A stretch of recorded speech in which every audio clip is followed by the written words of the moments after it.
Welcome back to another show of Golf Tips. I'm your host and teaching professional, Gary Bauer. On today's show, we'll visit Miami Shores Golf Course, a beautiful course to play in Troy, Ohio. Thanks for watching.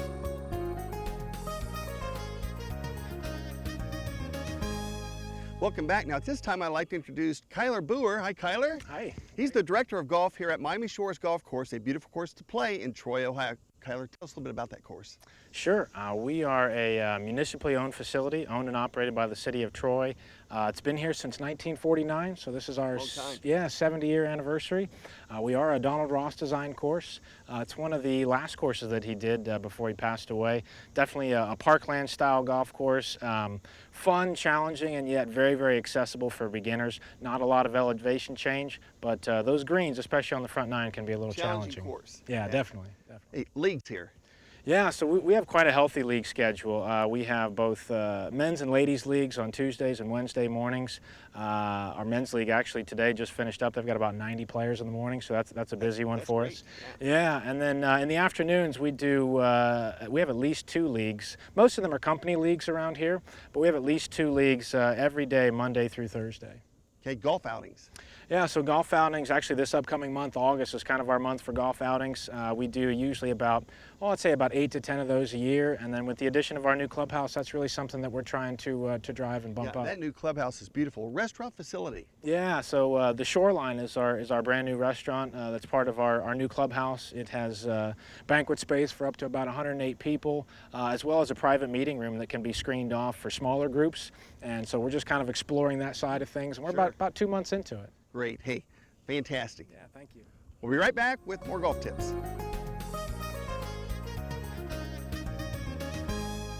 Thanks for watching. Now, in this first segment of today's show, Kyler's going to hit a 58-degree wedge, and he's going to show us how to hit a 50-yard shot. Kyler, you ready, bud? Oh, absolutely. Right. See what you got here. Yeah, so this is a shot that, first of all, I think a lot of amateurs struggle with, and I've given countless lessons already this year where guys come to me and say, hey, I am struggling with how to make less than a full swing. Sure. You know, I get guys that are more comfortable from 120 yards than they are from 50 because they just don't know how to hit this type of a shot. So if I can get them, first of all, to set up correctly and then go through, you know, how we want this swing to look, but I usually start with how to set up. So, you know, one would be kind of gripping down on the golf club a little bit. So you choke up a little bit? Yeah, I'll choke up a little bit, maybe an inch to an inch and a half or so. And then get your feet a lot closer together, okay? Maybe 2 club heads apart.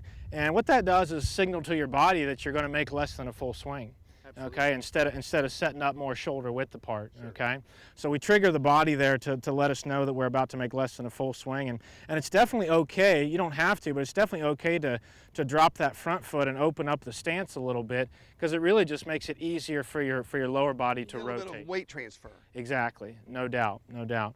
So as far as the swing goes, you know, I used to work out in California, and there was a guy out there named Jerry Molds, actually a National Teacher of the Year, I think, back in the 90s, and he used to call this shot pitch and point, okay, meaning that, you know, he wanted, first of all, he was looking at kind of getting a wrist set here, and, you know, he called it an L swing, where your left arm and the golf club kind of shape the letter L here. Hinge your wrist. Exactly, yeah. So you've got a nice little wrist hinge here, okay, and then as you turn through, we're just going to point both the club and our lower body where we want that golf ball to go, all right?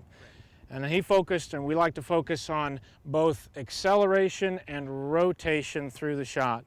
So there's no deceleration. We're accelerating and rotating into a solid finish position. Gotcha. Now, ball position, where do you position ball at? Ball position could vary here. I would definitely say middle to slightly back in the stance. Again, promoting ball first contact, because, you know, for this type of a shot, we're not really going to see a big weight transfer. So you're coming down and through the shot, the divot's going to be ahead of the golf ball. Absolutely. You know, that's one of those things where, you know, I'll throw down a paint line for a lot of my students and ask them where the divot should be in relationship to the ball, and put that ball right on the line. I get all kinds of answers, right? I'd say less than half of them actually answer it correctly, which is, you know, we want that divot to be way in front of that line. Certainly nothing behind it. Absolutely. Yeah. So let's see if we can kind of execute shots here that. for us now. Yeah, absolutely.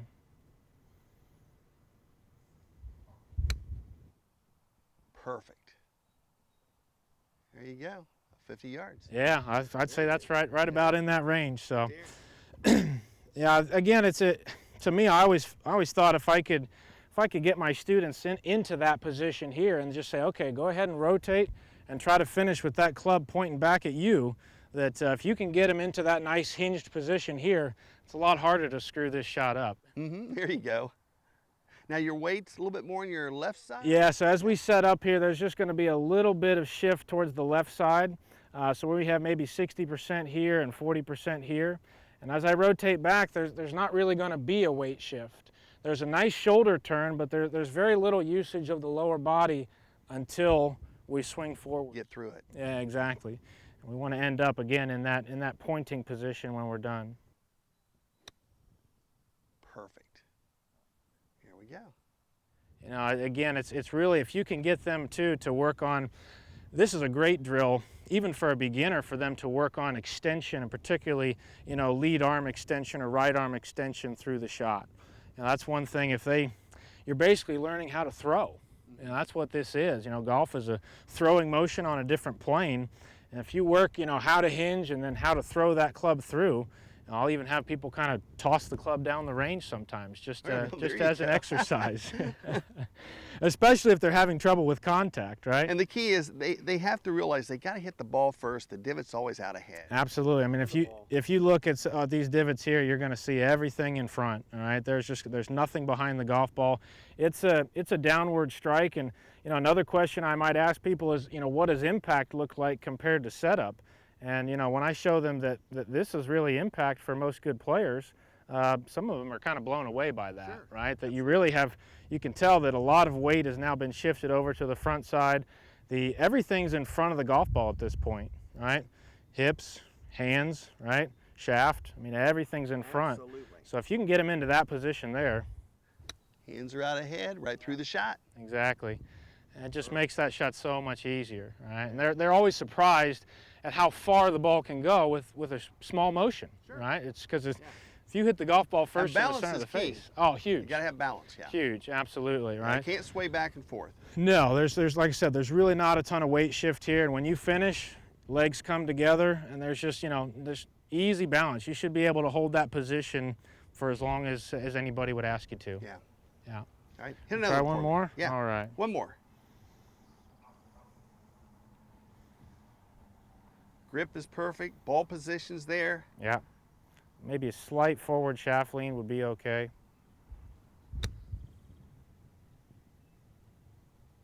And again, right there, about 50 yards. Yeah, somewhere in that range. Absolutely perfect. Good job there. We'll be right back with more golf tips.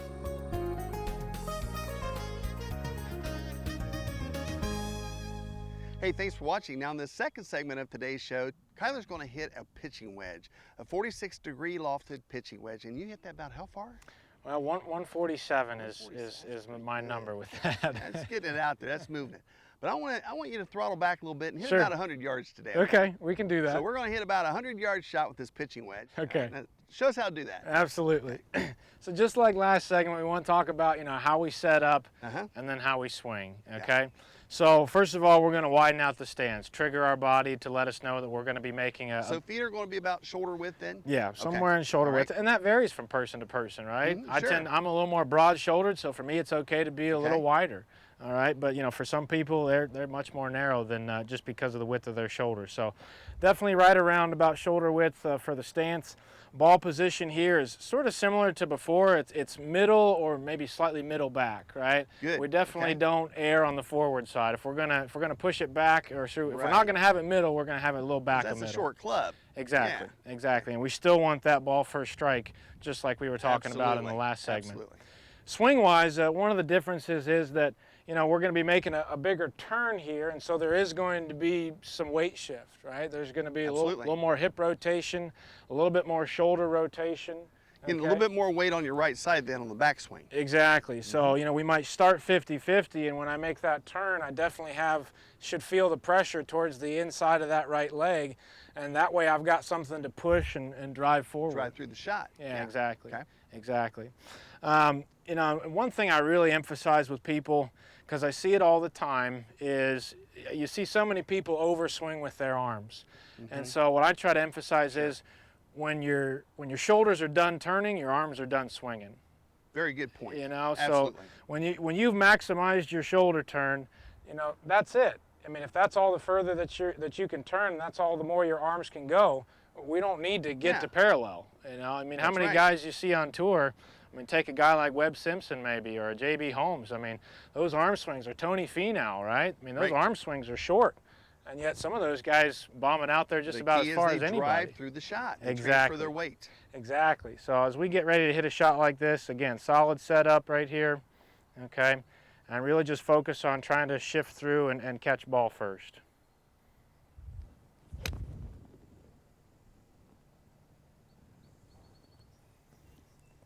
Good job. Yeah, Good job. Really emphasizing balance at this point, right?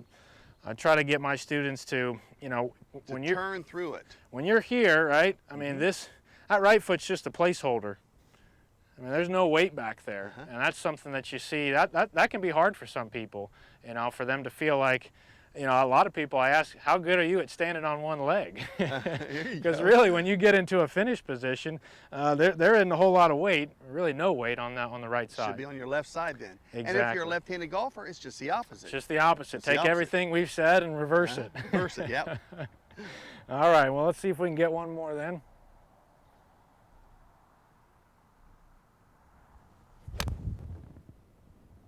That's solid. Yeah, right through it. Yeah. Real good. Awesome.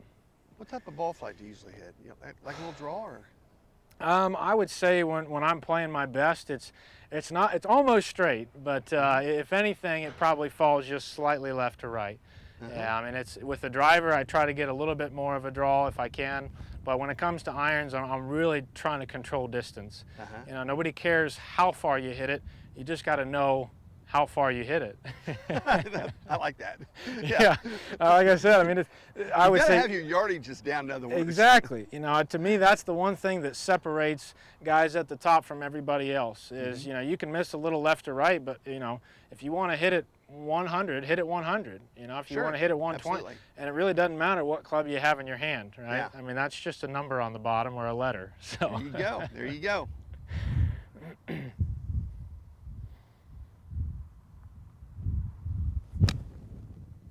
Perfect. Right on through it. Yeah. Right knee up by left knee, turned. And excellent. Again, there's just excellent shot. There's no weight back there, right? Should be everything facing out, and we get, you know, the balance really comes from the fact that my belt buckle is the thing that's facing most forward. You know, that a lot of people, you see them more in this position here, and that's where they're uncomfortable trying to shift through because that happens, right? And now I'm not supported. You know, this is no longer. You know, I'm outside of my own frame. Yeah, they don't have the proper weight transfer. Exactly. Proper weight transfer has to start from there. You know, I can hold this position, but I can't hold that position for very long. Hit one more for me. Sure. Yeah.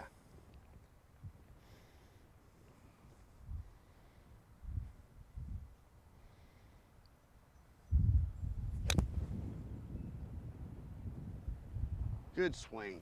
Yeah. Excellent. There you go. All right. We'll be right back with more golf tips.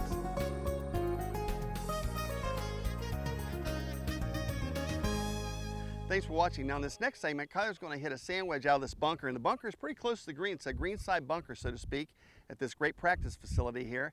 And Kyler, show us how you would set up, tell us, and give us some rules too. Yeah, absolutely. So setup-wise, you know, first of all, this is a kind of a unique shot because it's the one time in golf where we don't actually really make contact with the golf ball. Absolutely. Okay, so it's unique in that sense, and then certainly rules-wise, you know, one of the things we have to do here, because we are in a penalty area, right? Sure. Used to be called a hazard, now they're called penalty areas. Okay. But at least in a bunker, it remains the same, where we're not allowed to ground our club.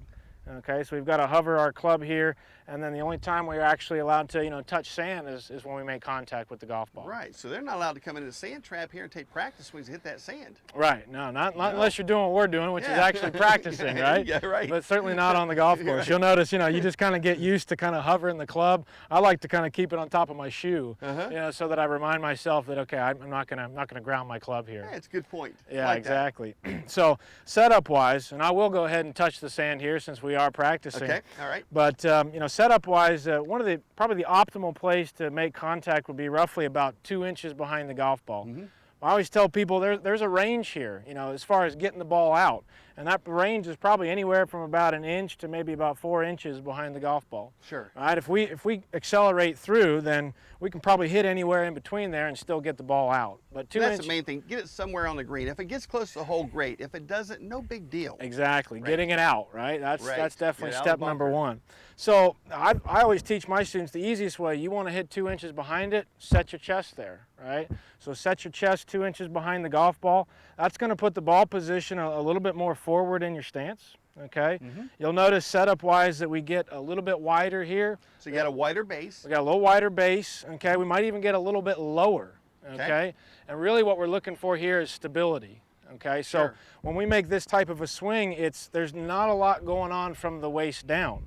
Okay, so there's the lower body is very stable, and that's what we create here with this so you got base. a little bit more knee flex too then. Exactly, there's a little bit more knee flex here, and what this does is create that nice stable base so that when I turn and swing, I'm not tempted to rotate and take my chest away from that spot. You know, so when I make this swing, first of all, let's talk about the golf club, right?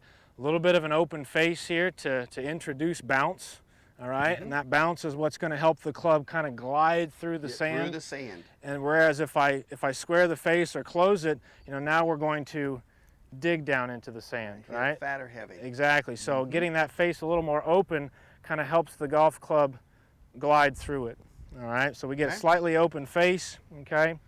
We set and establish that base, and then swing-wise, this is where the swing is definitely more vertical, right? It's definitely, I like to call it V-shaped instead of U-shaped. Exactly. Right? That we're going to have more of a quicker wrist set or a quicker wrist hinge here. So that's going to create that nice vertical type motion.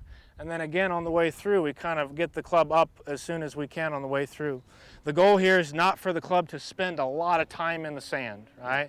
We want to smack down, we want to get through it, and we want to get into our finish. Behind the ball. This shot, you don't hit the golf ball. Yeah, you don't. You don't, absolutely. And so, again, we get that nice stable base here. You'll notice there's really not a whole lot of weight shift. Nice little 3/4 motion, and then turn through the shot, right? So here we go. Perfect. Okay, yeah. And the club head doesn't even touch the ball. No, never even touched the ball, and if you kind of look down, you'll see that, I probably entered maybe 3 or 4 inches behind it. But like I said earlier, there's a range there. It doesn't have to be perfect. Right. And that's what I try to get students to understand. It doesn't have to be perfect, but we can't be 10 inches and then we can't make contact with the golf ball, right? Exactly. We got to be somewhere. We got to be somewhere. And behind that ball. Exactly. And drawing those lines really helps out at first, So you got the ball forward in your stance. Exactly. Ball forward in the stance. Open stance? Yep, a little bit of an open stance. And this is actually the one time where it's okay to swing a little outside in. Right? It's okay to get the club up and outside and then get it turning left. All right? That's going to produce more. Glide right across it. Exactly. That's going to produce more spin. Okay, and that's that's kind of that cool effect where you see the ball hit and then stop real quickly. All right. So again, it's probably a little bit of an open stance, and then it's okay to get the club up and swing over to the left.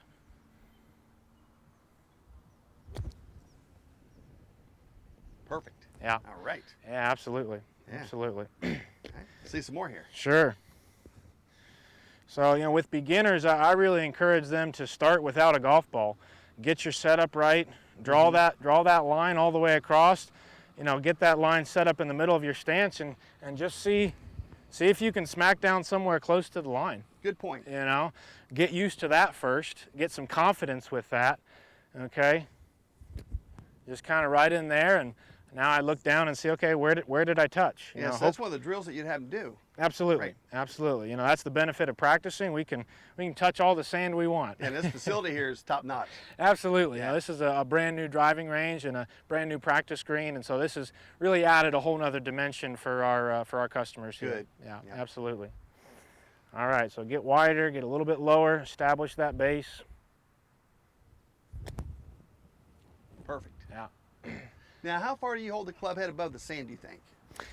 I'd say just a couple of inches. For a lot of people, you can get as close as you want, but the problem is the closer you get, and you've even seen this on tour, now that they've got cameras that'll zoom in, is if you get real close and you brush any sand on the way back, that's a penalty. You're Yeah. adding a stroke. So I would say recommend about 2 inches so that you're close, but you're not anywhere close to where I would catch it on the way back. Yes. That's the one thing. That'd be a dumb penalty, and it's one that, absolutely. golf being the integrity game, you'd have to call on yourself, obviously, if we were just playing together. Exactly. If we don't have high-speed cameras when we're out there. So, again, kind of draw that line, get myself really dug in. And I emphasize to my students, create the cave. I mean, get your feet dug in, and don't be afraid to really leave a mark there. So, nice, up, and through. Absolutely perfect. Oh, right there. Yeah, we'll take it. Good job. Take it. Great. Right. We'll be right back with more golf tips.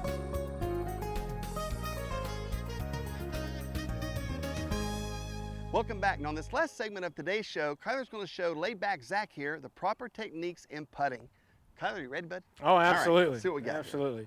So just like in our other segments, we want to first talk about, how do we set up, and then how do we stroke. And notice, again, we talk about the word stroke instead of swing. Right? Sure, we want to differentiate. absolutely. We're on the putting green now. Putting is really its own dimension or its own arena, okay? The objective is totally different. We're not trying to get the ball up in the air anymore. We're trying to roll it along a flat surface. Absolutely. So, Zac, why don't you go ahead and just take your basic setup there, and then let's maybe identify a couple of things here. So one is, if you can, and you notice I've got a golf ball there with a line on it, and that's really helpful when it comes to alignment. You'll see a lot of players out there use the line. Most golf balls nowadays actually come with it already on there. It's got the little arrows. Yeah, it's got the little arrows, and that's fine too. If you really want to make it stand out, grab yourself some kind of a tool. This one's an easy one, just a nice little half moon, right? Stick it on there. Draw your line, and like I said, you'll see some guys make it go all the way around the golf ball. And actually, sometimes if you make it go all the way around the golf ball, you can really see if it oscillates. Exactly. Right. See if it oscillates, and really make sure that that your golf ball is straight up and down. Right. Not every golf ball is a good one. There you go. Absolutely. Yeah, absolutely. So Zac, go ahead and take your setup there for me. So with this drill, what does it promote? Yeah, so when I use an alignment stick, I'm really looking at the actual stroke itself. I'm a big promoter of having a stroke that works slightly end to end, right? Okay. So the stroke itself is going to work slightly end to end. So what we do is we put a golf ball fairly close to the line so that the toe of the putter is just about touching it, all right? And let's say I take the golf ball away and I have Zac just make a couple of strokes for me. Yeah, you'll see there that Zac's initial move might be a little bit to take that putter head to the outside. Sure. Okay. And the problem with that might be that, and you'll see that it's not going to produce the most pure roll of the golf ball. Exactly. They'll cut across the ball. They'll cut across the ball. They'll put a little bit of side spin on it, and it sort of makes your ability to read greens a little tough, because you're not really going to be rolling the ball end over end. You may not be actually starting it on the line that you think you are, right? And so, the other thing, let's identify Zac's putter here real quick. You'll see that this putter has toe hang, right? It's not face balanced. If it was face balanced, then obviously the face would point straight up. Face balanced putters are meant to be swung a little bit more straight back, straight through. But a putter like yours, Zac, which has some toe hang, is designed to have a little bit more of an arc to it, right? And so if we have you set up again, I want you to move forward just a little bit so that your whole backstroke kind of follows that yellow line, and get right up to it and see if you can keep both back and forward from actually touching the yellow stick. Yeah. Maybe try to work a little bit more to the inside going back. Yeah. There we go. A bit inside. And then just a little inside going through. Okay, that's going to produce the most pure roll of the golf ball end over end. Yeah, really good. Zac here was a good high school player. He has he's a fairly decent putter, but it doesn't mean we can't get better, right? Absolutely. And one of the reasons that we do this is because I see so many people, they want to practice putting, but they don't know how. They don't know the right fundamentals. Exactly. They don't know the right fundamentals, and really, for a lot of people to go out and just hit a few balls to a hole, it's sort of boring. Like, what am I working on, right? So in this case, we want to work on both alignment and also the stroke itself. So we put that down there. And the last thing I want to look at, Zac, before you even make your stroke, you just go ahead and get set up. And I'm going to go ahead and drop a golf ball here All right, not bad, not bad. So what I do there is just look at eye line. Sure. Right? So where did that fall? It probably hit right here on the inside of your putter. That's not bad. So that identifies that your eyes are slightly inside of the golf ball. That's okay. We don't really want them to be outside of the ball. Correct. But, you know, maybe in an ideal world, it might drop right down on the golf ball. Right on, head eyesight directly over Exactly. the ball. So what that does is, if we can get it to where your eyes were right over top of the golf ball, that would ensure that when you look down the line, you know, what you're seeing is the actual line of the putt. Sure. Okay. Sure. But if I have people err on one side or the other, I'll have them err on the inside. Okay. So where he is really not bad at all. All right. Let's see Zac hit one here.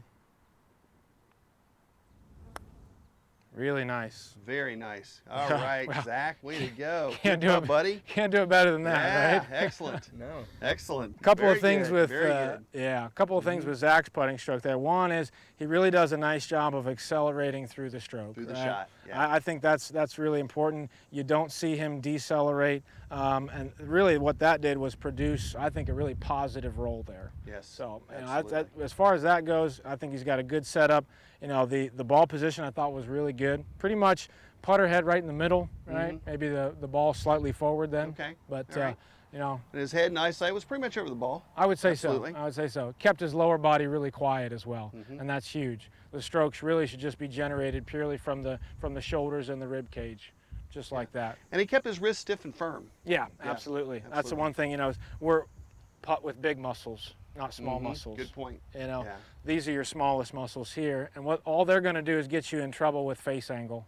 Right? You do too much with your hands and you're going to manipulate the face and have a hard time getting the ball to consistently be on line, okay?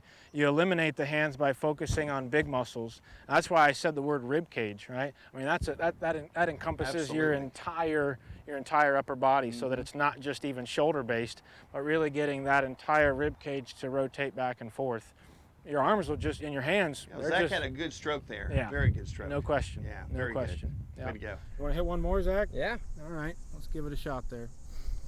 All right, so we'll use our line there on the Srixon ball.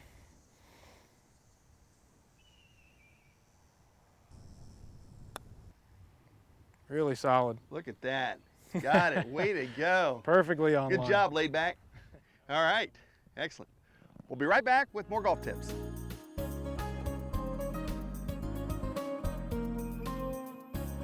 Well, that concludes today's show. I'd like to thank Kyler Booher, the Director of Golf here at Miami Shores Golf Course, and Zac Collin for being on the show. And join me next time on Golf Tips with teaching professional Gary Bauer.